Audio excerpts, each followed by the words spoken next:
चढ़ल जवानी कोले न तू खर्चा गे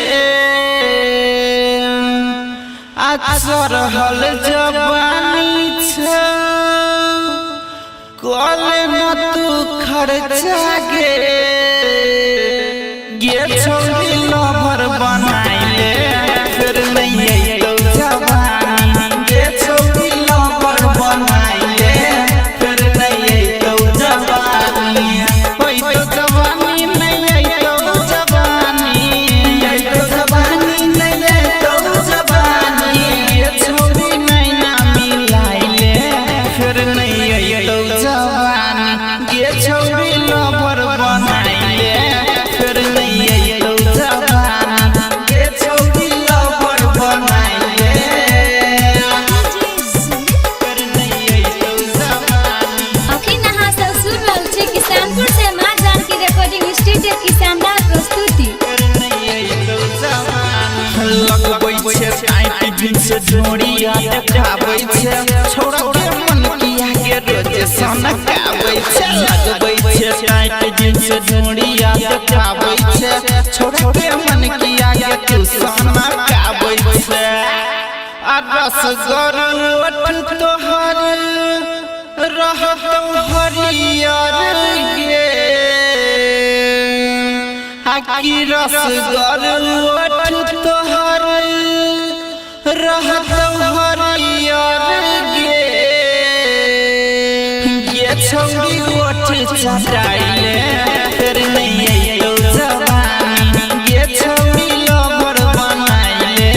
फिर नहीं तो जवानी होई तो जवानी नहीं तो जवानी होई तो जवानी नहीं तो जवानी गे छौरी ओठ चटाइले फिर नहीं तो जवानी गे छौरी नहीं ना मिलाइले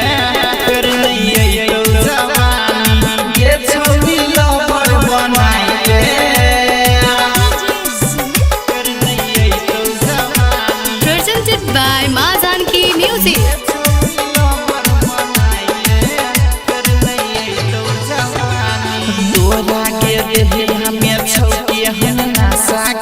छौरा सब छौके हन लासा के तोरा के देहिया में छौके हन नासा के